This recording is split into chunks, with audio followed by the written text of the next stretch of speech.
Hey people, this is Sharpino here. Welcome you guys to team prep for week 8 of the PMC League battle. This week we're taking on the Baltimore Oriolus, coached by CJ. Check out his channel, link for it in the description down below. This week though, we do have quite a team on our hands here, I do say so myself. So here's his team, and you guys can see on the screen, but let's run through it just so we understand. So we have Sylveon, Theron, Tornadus, Salamence, Volcarona, Electros, Reuniclus, Tentacruel, Scrafty, Trevenant, Cryogonal, and Megastelix.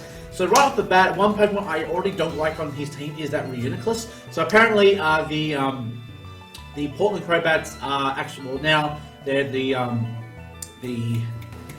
Chicago Flock. They had Tentacruel, but they changed it, and then the Baltimore Oriolus picked it up. So I'm going to deal with this red again, son of a bitch. Alright, at least though, we're going to come prepared for something more to come this time around. So, looking at his team, let's have a run through of our team here. So this week we have Breen, Talonflame, Standard Set, Sharkbeak with Gale Wings, with Flare Blitz, Brave Bird, Will-O-Wisp, and Roost. Looking at his team though, there are a lot of physical threats on his team here. You've got obviously Tornadus T. It is in fact physical, but it can be both special or physical, or even mixed. You do have the Salamence, we do have the Electros, even the Scrafty, but the Scrafty might not really be relevant if it has Shed Skin, Trevenant, and Megastelix. So Will-O-Wisp definitely has its uses. I don't think Natural Gift will be too useful this week because everything on his team really does pack a lot of damage, and like, whenever can't be dealt with Flare Blitz or Brave Bird, really it's just, you know, all defensive. So things like Megastelix and Tentacruel, there really wouldn't be point in having a Natural Gift for that type on them, just because I think they would wall it and I would lose Talonflame in the battle with that one. So keeping that in mind though, that's why I decided not to go for any kind of Natural Gift and just go for Will-O-Wisp instead. Next we have debuting this week, it is Doublade. Now if you guys don't know, I swapped out Doublade for Bisharp last week, and it became, 2 weeks ago, and it became official in week 7. But I didn't decide to bring it because the Shinra Pikachu's had a lot of ground type Pokemon, and it really didn't seem very fit. But this week we do have a lot of potential, considering they don't in fact have a lot of physical ground type Pokemon on their team. Really the only Pokemon I can see on their team that would possibly pack the Earth, I mean besides Steelix of course, but then you've got things like Salamence, and that's pretty much it. Other than that though, the Doublade's pretty much good to go. So we're going Eviolite with No Guard, Shadow Sneak, Gyro Ball, Rock Slide, Sword Sneak. Now, the Rock Slide is a bit of a throw in there. I could put Sacred Sword on there just to make sure I didn't get checked by the Scrafty, but the reason why I put Rock Slide on is because it does a lot of work against a lot of the other Pokemon. So things like Salamence, the Volcarona, the Cryogonal, it does a lot of work, and especially if you guys try to swap in to take in the Gyro Ball, something like, or the Iron Head, something like Volcarona or something. The Rock Slide is just that clutch move to kind of come in there. So I mean, I feel like this week Rock Slide will actually have more benefit than having Sacred Sword. As much as I like Sacred Sword on the actual Doublade, just for the fact that really the only Pokemon can really hurt is the Cryogonal and the Scrafty. But then again, Rock Slide also hurts Cryogonal, it hurts Salamence, it hurts Volcarona, it hurts Tornadus. There's a lot more benefit from having Rock Slide on Doublade. Also, we're going to pack the Aromatisse, sorry. The Aromatisse leftovers with the Aroma Veil, obviously to prevent stats. With Moonblast, Aromatherapy, which protects. So this is just basically my cleric for this week. Definitely a good check for the Scrafty.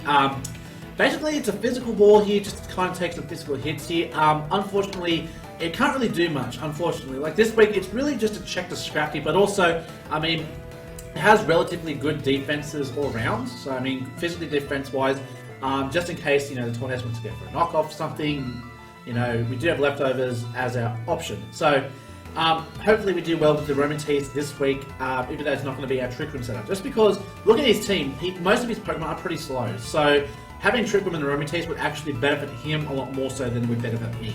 So, you know. Next we have our Scarf Crook, the hero of heroes, mascot. You know, good old Sydney the Krookodile. True Scarf with Moxie, with Earthquake, Crunch, Stone Edge, and Super Power. Now, we learned from last week that a Choice Scarf can actually outspeed a Tornadus. Now, the only thing we've got to be careful about is just predicting his moves, because obviously he's got a lot of coverage for certain moves. So with Earthquake, he's got Electros and Salamence as ground as a ground immunity. Stone Edge obviously gets walled by things like the Scrafty, what else? Let's look at these teams. The Scrafty, the Trevenant, even the Steelix. Like getting up against, basically you don't want to bring in Krookodiles and Steelix. So we have to try to neutralize all those physical threats before we can try to go for the Scuff sweep.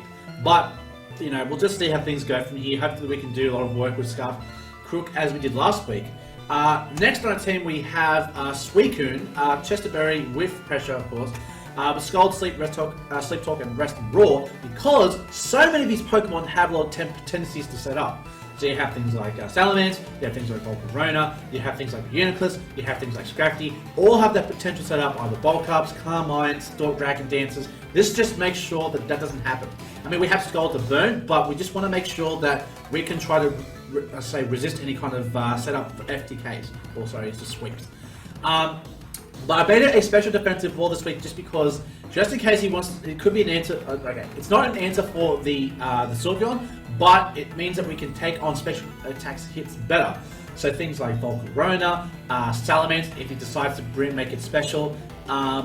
His team, even Cryogonal. Now, Cryogonal might be a bit of a dicey one because I know Cryogonal actually does a lot of damage to us. I know a Freeze Dry modest Cryogonal would do a lot of work against my team. Actually, Cryogonal does a lot of work against this team. Looking at it, it checks the Talonflame. It checks the. Well, I mean, if it has Focus Sash, that is. I mean, we don't have any Rock Setters, so if it's sashed, we could be in that little bit of room for error.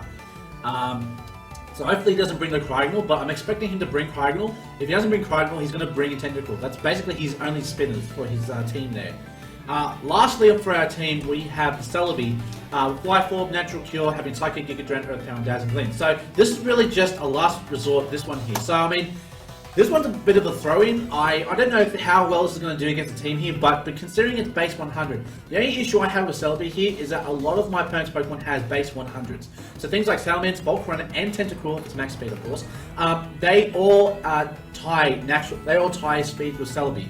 So really, if it comes down to a showdown between those Pokemon, it comes down to basic speed ties. And I don't know if it's worth us risking the Celebi to bring in to Chance, something like that, but it's just something to keep in mind. But I mean, like we got definitely coverage for his team though. You know, Psychic, Giga Drain, definitely his stab moves, Earth Power, and Dazzling Gleam. Obviously, the biggest weakness for Celebi here is that Tornadus. So if we bring in if he does have that Tornadus around, we could be in a bit of problems because depending on what set of Tornadus he brings, if he brings specially defensive, or if in fact brings like something that's just maximum speed, we could be in a bit of problems because Tornadus' T's natural speed is 121, so I mean it's already really fast, and if it's a max speed then we've got no chance of beating it. Like Hurricane will just do the work against Celebi because we don't have any defensive investment whatsoever. So that's our team this week. Hopefully we do well against the Baltimore Oriolus. Stay tuned for the Wi-Fi battle that should be coming up soon, and hopefully we can turn things around. We won last week. Hopefully we can come back from a losing battle here. We started off last week at 2-4, now we're 3-4. Hopefully we win this week, we can make it 4-4. But let's just keep our fingers crossed and just enjoy it. That's the main thing. You know, as salty as I was 2 weeks ago with that massive loss to the freaking crazy new baton pass with this policy bullshit. We just have to remember this is just a game. This is just for your entertainment. So I mean, I hope you guys enjoy it. And if you did, just stay tuned for the Wi-Fi battle and just wish me luck, because I really do need it towards the end of it. So until the next time I see you guys, stay safe, stay sharp, and I will catch you guys all next time. Later!